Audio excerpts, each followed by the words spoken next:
باللہ من الشیطان الرجیم بسم اللہ الرحمن الرحیم وبہ نستعین انہ خیر ناصر و معین اللہم رب شہر رمضان الذي انزلت فیہ القرآن وافترضت علی عبادک فیہ الصیام صلی علی محمد و آل محمد ارزقنی حج بیتک الحرام فی عامی ھذا وفی کل عام واغفر لی تلک الذنوب العظام فإنه لا يغفرها غیرک یا رحمن یا علام۔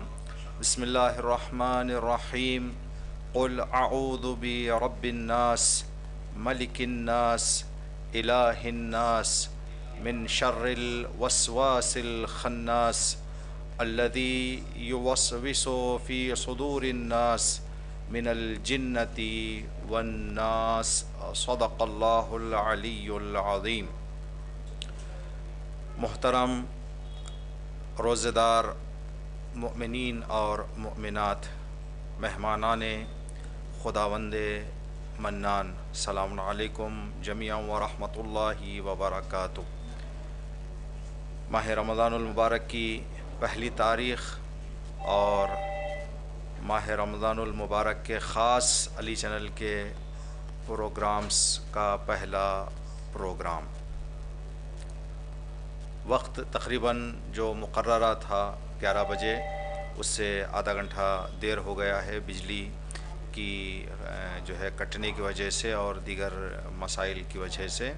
ہم اس حوالے سے آپ کی خدمت میں معذرت خواہ ہیں۔ انشاءاللہ 20 سے 25 منٹ یہ پروگرام ہوگا۔ روز جمعہ ہے، مومنین نماز جمعہ تشریف لے جاتے ہیں۔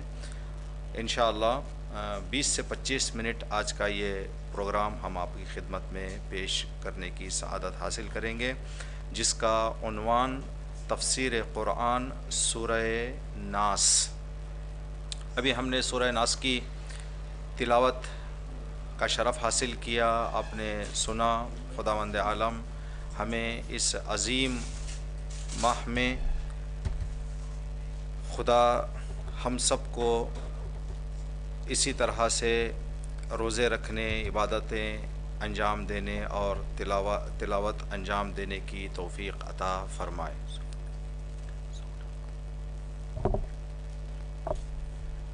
خدا کا بے انتہا ہم شکر بجا لاتے ہیں کہ ایک اور ماہ مبارک رمضان ہم سب کو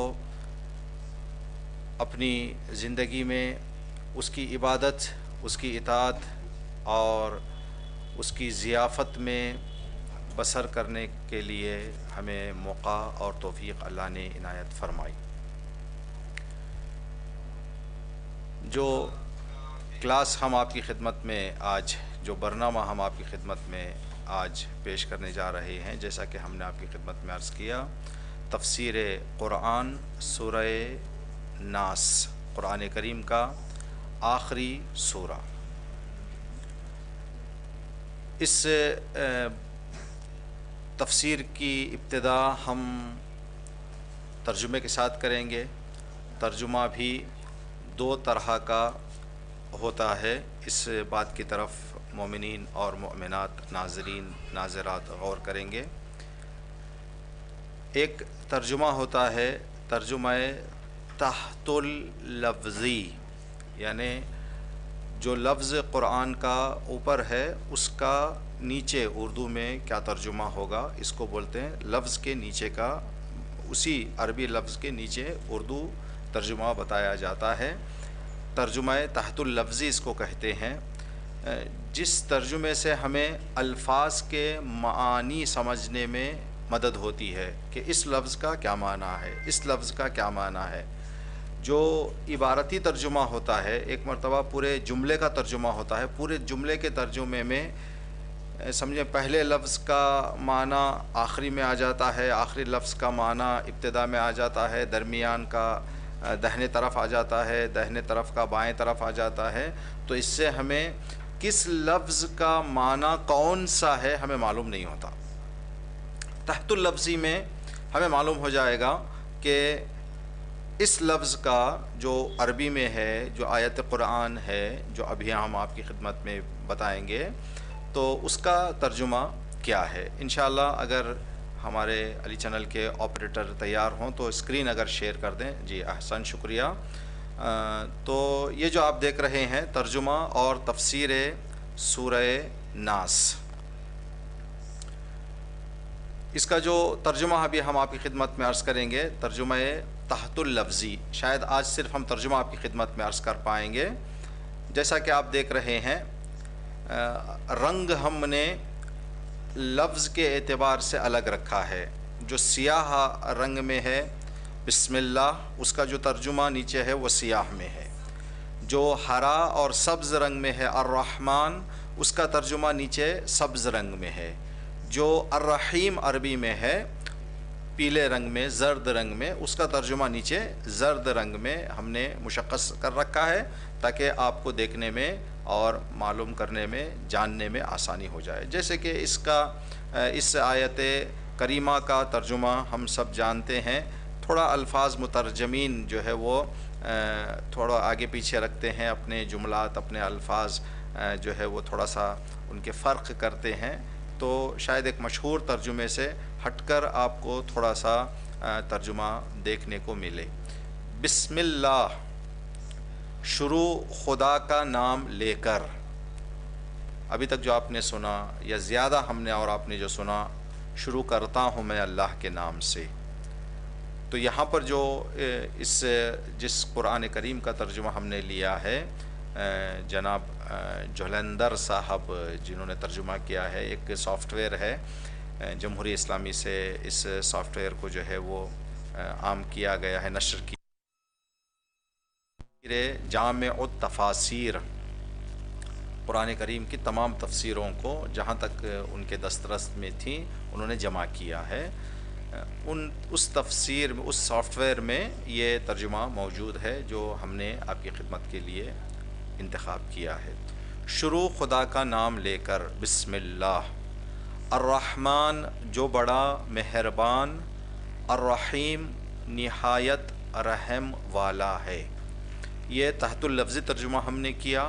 عبارتی ترجمہ، پورے جملے کا ترجمہ اگر کرنا چاہیں تو ایسے ہوگا، شروع خدا کا نام لے کر جو بڑا مہربان نہایت رحم کرنے والا ہے، نہایت رحم والا ہے۔ یہ بسم اللہ الرحمن الرحیم سورہ ناس کی جو ہے پہلی آیت کے ایک حصے کا ترجمہ۔